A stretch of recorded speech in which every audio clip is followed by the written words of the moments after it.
High, আমি সুইটি। তোমাদের জন্য প্রতিদিন আমি মজার মজার সব গল্প নিয়ে আসি আর গল্পের পাশাপাশি থাকে তোমাদের জন্য সব মজার মজার কাহিনী। আমি জানি আমার গল্পগুলো শুনে তোমাদের অনেক মজা দেয়। এমনই সব সুখের গল্প পেতে আমার চ্যানেলটি সাবস্ক্রাইব করে আমার সাথেই থেকো। তো চলো দেরি না করে শুরু করে দেই আজকের রোমান্টিক গল্প। একটা লাইক দিয়ে দেখতে থাকো আর মজা করতে থাকো। ফাহিম ঘরে ফিরল সন্ধ্যা ৬টায়, প্রায় ৫ মিনিট পরেই বন্যা কলিং বেল দিল। ফাহিমের কেন যেন মনে হল ওর মনটা অনেক খারাপ। সুন্দরী মেয়েদের মন খারাপ কখনোই ফাহিম দেখেনি। বন্যার এই মন খারাপ করা চেহারা দেখে ফাহিমের নিজেরই মনটাই খারাপ হয়ে গেল। ফাহিম বলল, মন খারাপ নাকি বন্যা? কই না, টায়ার্ড মনে হচ্ছে। দুপুরে কিছু খায়নি তো, তাই ফাহিম বলল। খাওনি কেন? বন্যা বলল, বললাম না, বাবা মা বেড়াতে গেছে। সবসময় লাঞ্চ বক্স নিয়ে আসি, ক্যাফেটেরিয়ায় খাবার আমার রুচি হয় না। ফাহিম বলল, ও সেই কথা। আমার রান্না করা খাবারে রুচি হবে তো? ফাহিমের কথা শুনে বন্যা এবার খিলখিল করে হাসল। হাসলে এত সুন্দর দেখায় কেন? সে হাসতে হাসতে বলল, রুচি হবে না কেন? ওই দিন খেলাম। ফাহিম বলল, ঠিক আছে, তুমি তাহলে হাত মুখ ধুয়ে ফ্রেশ হয়ে নাও। এরপর একটু বিশ্রাম করো। বন্যা বলল, গোসলটাও সেরে ফেলি। কি বলো? ফাহিম বলল, যেমন তোমার ইচ্ছে। ফাহিমের কেন যেন মনে হল বন্যা আজ চরম মোডে আছে। এই সুযোগে সেও কি তার সাথে গোসলটা সেরে নিবে না? কিন্তু ও যদি আবার মাইন্ড করে? করবে কেন? রাতেই তো আমরা এক বিছানায় থাকব। কত সুখ দিব। এমনটা ভাবছে ফাহিম। তাই দ্বিধা না করে বলেই ফেলল, আমিও কি তোমার সাথে একসাথে গোসল সেরে নিলাম না? বন্যা বলল, তাহলে তো ভালোই হয়। কিন্তু আমার যে প্রচণ্ড ক্ষুধা। রান্না কি হবে? ফাহিম বলল, রাইস কুকারে ভাত বসিয়ে দিচ্ছি, গোসল করতে করতে হয়ে যাবে। আর তরকারি সকালে রান্না আছে, সেটা দুজনের হয়ে যাবে। বন্যা কথা বলতে তার পরনের স্কিন টাইট টি-শার্টটা গলার উপর থেকে বের করে নিতেই তার ওই দুটো দেখে ফাহিমের অবস্থা কেমন যেন হয়ে উঠল। ফাহিম এক লোভনীয় দৃষ্টি নিয়ে বন্যার ওই দুটোর দিকে তাকিয়ে রল। বন্যা ফাহিমের চোখের দিকে তাকিয়ে মিষ্টি করে হাসল। সে যেন তার এই লোভনীয় চাহিনিটাই আশা করছিল। ফাহিম এতদিন চোরের মতো তাকাত, সেটাই মনে হয় বন্যার কাছে বিরক্তিকর ছিল। সে অনেক মুগ্ধ হয়ে তার শরীরের সৌন্দর্যগুলো দেখাতে প্রস্তুতি নিতে থাকল। এরপর সে দুহাত পিছনে ঢেকে দিয়ে পোশাকগুলো খুলতে খুলতে বলল, কি ব্যাপার? রাইস কুকারে চাল ঢেলেছ?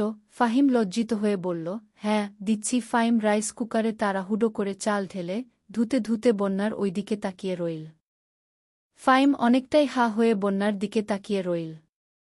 বন্যা তারটা খুলে বিছানার কোণের দিকে ছুঁড়ে ফেলে দিল, তারপর নেভি ব্লু কালারের প্যান্টের হুক খুলতে বলল।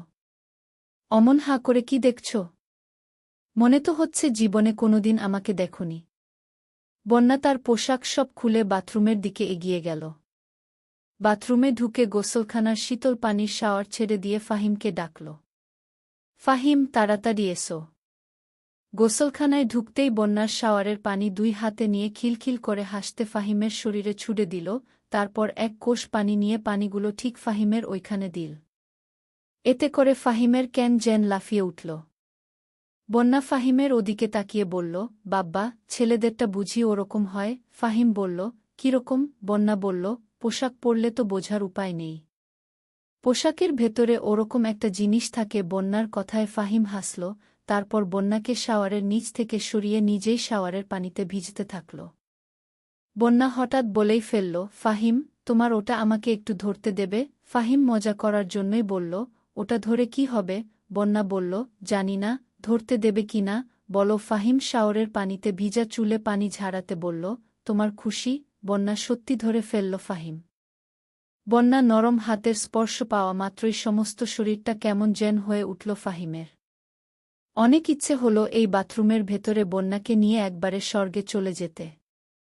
এতে করে বন্যা আবার কি ভাববে? বন্যা যতই ওই ধরনের মেয়ে হোক না কেন, মনটা অনেক সাদা। শীতে আপাতত বন্যাকে বন্যার মতোই ছেড়ে দিল ফাহিম। স্বর্গে যাওয়ার সময় তো আর চলে যাচ্ছে না। বন্যার সবগুলো ব্যাপার যেন ছোট গল্পের মতো শেষ হয়েও হল না। এমন একটা ভাব হঠাৎই মুক্ত করে দিয়ে উঠে দাঁড়াল, তারপর রাগ করার ভান করে বলল, কি সাংঘাতিক! তুমি দেখছি নিজেই শুধু গোসল করছ। এই বলে সে ফাহিমকে সরিয়ে দিচ্ছে, নিজে শাওয়ারের পানিতে ভিজতে থাকল। শীতল শাওয়ারের পানিতে ভেজার বন্যার সবকিছু ফাহিম মুক্ত হয়ে দেখছিল। কি সুন্দর বন্যার ওই দুটো শাওয়ারের পানিতে ভিজতে। বন্যা বলল, তুমি কখনো সুখ নিয়েছ ফাহিম? এমন একটি প্রশ্ন করতে ফাহিম অনেক বিব্রত হয়। মিথ্যা কথা ফাহিম কি বলবে? ইচ্ছা পর্যন্ত ফাহিম কতবার করেছে জীবনে? ফাহিম না শোনার আর ভান করে রইল। বন্যা আবারও বলল, কই বললে না তো? ফাহিম শরীরে সাবান মাখতে বলল, জানাটা কি খুব জরুরি? বন্যা রাগ করার ভান করে বলল, এত কথা পেঁচাও কেন? করেছ কি? করোনায় এক কথায় বলে দিলেই তো পারো। ফাহিম বলল, করেছি। ফাহিম ইচ্ছা পূরণ করেছে। কথাটা শুনে বন্যার মন খারাপ হয়েছে কিনা বুঝতে পারল না। ফাহিম সে আর কথা বলল না।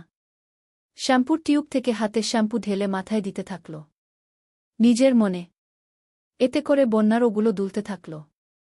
ফাহিম অনেক কৌতূহল নিয়েই সেটা দেখতে থাকল। বন্যা কি সত্যিই ফাহিমের উপর রেগে আছে কিনা? আসলে সবার কাছে সব ধরনের সত্য কথা বলতে নেই, আর মেয়েদের কাছে তো কোনো অন্য মেয়ের সাথে সম্পর্ক ছিল কিংবা আছে এসব বলতেই এত সহজ কথাটা ফাহিমের মাথায় আসেনি কেন?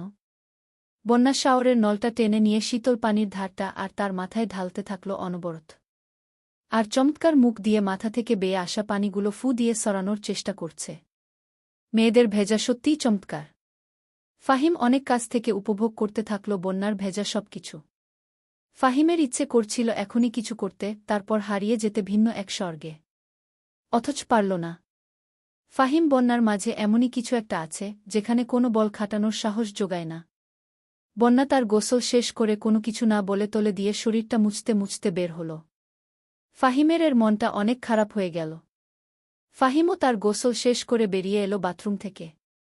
ফাহিম ভেবেছিল গোসলের পর বন্যার সাথে উত্তাল, ইচ্ছাপূর্ণ খেলায় হারিয়ে যাবে। অথচ হঠাৎই বন্যার মুড অফ দেখে কি যে করবে, কোনো বুদ্ধি খুঁজে পেল না ফাহিম। বাথরুম থেকে বেরিয়ে দেখল গোসল শেষে ফ্রেশ হয়ে একটা চেহারা করে তলে দিয়ে চুল মুছে বেশ যত্ন করে। ফাহিম কয়েকবার তার চোখে তাকানোর চেষ্টা করল, অথচ সে এমন একটা ভাব করে রেখেছে যেন এই ঘরে ফাহিমের একটা অস্তিত্ব নেই। ব্যাপারটা সে জানেই না। ফাহিমের কেন যেন মনে হল বন্যার মতো মেয়ে এখনও বয়ফ্রেন্ড না থাকার কারণ হল তার এই স্বভাবটির জন্য। সে যেমনই অনেক সহজে মানুষকে অনেক কাছাকাছি চলে আসতে পারে, তেমনি সহজে এড়িয়ে চলতে পারে। আসলে তাকে কেউ এড়িয়ে যেতে পারে না, এটা শুধু সে জানে। আর এই হঠাৎ কাউকে আপন করে নেওয়া গিয়ে আবার হঠাৎ কাউকে এড়িয়ে যাওয়া যে কোনো ছেলেকেই ভাবিয়ে তুলতে পারে। বন্যা চুল মোছা শেষ হলে তলেটা শরীরে পিছিয়ে অতঃপর ফাহিমের বিছানায় শুয়ে পড়ল। বন্যা ইচ্ছা পূরণ করার জন্য কোনো আহ্বান কিনা কে জানে। ফাহিম বলল, তুমি কি আমার উপর রেগে আছো? বন্যা হাসি মুখেই বলল, রাগ করার মতো কোনো কিছু করেছ নাকি? ফাহিম বলল, তাহলে কোনো কথা বলছ না কেন? চুপচাপ। আবার শুয়ে পড়লে বন্যা এবার শরীরে হাত রেখে কাজ শুয়ে শুয়ে পড়ল। বললাম না, টায়ার্ড মনে হচ্ছে। সকালে এক পিস পাও রুটি খেয়েছিলাম, এই যা। তুমি খাবার রেডি করো আগে। খানিকটা বিশ্রাম করতে চাই। ফাহিম বলল, ও ঠিক আছে। আমি এখনই রেডি করছি। ফাহিম ঘরের কোণে ডাইনিং টেবিলে যায়। ফাহিমদের ঘরে কোনো ডাইনিং টেবিল নাই। সস্তা একটা সোফার সেট কিনে নিয়েছিল চাকরি হওয়ার পর। ফাহিম সেই সোফার সামনে নিচু টেবিলে বসে টেবিলটার উপরে খাবার সাজিয়ে রাখল। অতঃপর বন্যাকে ডাকল, খেতে এসো বলে ফাহিম নিজেও সোফাতে গিয়ে বসল। বন্যা বিছানা থেকে নেমে এসে সরাসরি ফাহিমের কোলে উপরে বসল। এতে করে ফাহিমের সারা শরীরে যেন গরমের একটা ধারা বইতে থাকল। বন্যা ফাহিমের শরীরটা অনেক আদরে ধরে বলল, আমাকে আজ খাইয়ে দেবে? ফাহিম তার মুখে আলতো করে একটা আদর এঁকে দিয়ে বলল, ঠিক আছে লক্ষ্মীটি। বন্যার গরম উত্তাপে ফাহিমের ওটা যেন আরও বেশি গরম হতে থাকল। খাওয়া দাওয়া শেষ করে ফাহিম বর্ণাকে বলল, এবার নামো লক্ষ্মীটি, হাত ধুতে হবে। বর্ণা আহ্লাদ করে বলল, আমাকে কোলে নিয়ে চলো। ফাহিম তাকে কোলে করে নিয়ে বিছানায় চলে গেল। নিজের হাতটা ধুয়ে ফাহিম মুখ আর বন্যার মুখটা ধুয়ে সোজা বিছানায় ধপাস করে ফেলল বন্যাকে। বন্যা একটা হাসি দিয়ে ফাহিমের মুখে হালকা করে একটা আদরের ছোঁয়া দিয়ে বলল, এজন্যই তোমাকে এত ভালো মনে হয় জানো। ছোটকাল থেকে কেউ আমার সাথে বন্ধুত্ব করতে চায় না। আমি যে পড়া করতে চাই, তারপরও সবাই আমাকে কেমন যেন অন্য চোখে দেখে। ফাহিম বলল, আজকে তোমার মন ভরে সুখ দিব? বন্যা বলল, সত্যি। ফাহিম বলল, সত্যি। হইল তো? বন্যা বলল, তোমার তো ইচ্ছা পূরণের অনেক অভিজ্ঞতা আছে, আমার সাথে মজা পাবে তো? ফাহিম মনে মনে বলল, তোমার সাথে ইচ্ছা পূরণের জন্য কত রাত স্বপ্নে বিভোর ছিলাম। আর তুমি বলছো মজা পাবো কিনা? ফাহিম বলল, তোমার এত সুন্দর সবকিছু, মজা না পাওয়ার কি আছে? ফাহিম আর কথা বাড়াতে দিল না বন্যাকে। তারপর তারা শুরু হয়ে গেল। ফাহিম অনুভব করল বন্যা কেমন যেন হয়ে উঠছে। বন্যার অবস্থা দেখে মনে হল জীবনে সে কখনোই কারো স্পর্শ পায়নি। মুহূর্তে সে কেমন যেন হয়ে উঠল। ফাহিম বলল, এই মেয়ে ইচ্ছাপূর্ণে ছলাকলা, কিছুই জানে না। তাকে এসব ছলাকলা শিখাতে হবে। আর তাই ফাহিম ভালোভাবে সবকিছু করতে শুরু করল। ফাহিম লক্ষ্য করল বন্যা তার চোখ দুটো বন্ধ করে রেখেছে, বন্যার নিঃশ্বাসটা বাড়ছে। সেই সাথে ক্ষণে ক্ষণে কেমন যেন হয়েছে। ফাহিম বোকার মতো প্রশ্ন করল, বন্যা, কেমন মনে হচ্ছে? বন্যা এবার চোখ খুলে তাকাল, তারপর বলল, অনেক সুখ পাচ্ছি। সেদিন ফাহিম বন্যাকে অনেক সুখ দিয়েছিল। ফাহিম এখনও মাঝে মাঝে বন্যাকে সুখ দেয়। তো বন্ধুরা, কেমন হলো আজকের ভিডিওটি? আমার গল্প শুনে নিশ্চয়ই অনেক সুখ পেয়েছ। এমনই সব মজার মজার গল্প পেতে আমার চ্যানেলটি সাবস্ক্রাইব করে আমার সাথেই থেকো। আমি তোমাদের সুখের ঠিকানায় নিয়ে যাব। আমার সাথে সুখের সাগরে ভাসাবে। তো সবাই অনেক অনেক ভালো থেকো। আমি আবারও তোমাদের জন্য এমনই মজার ভিডিও নিয়ে আসব। Bye bye.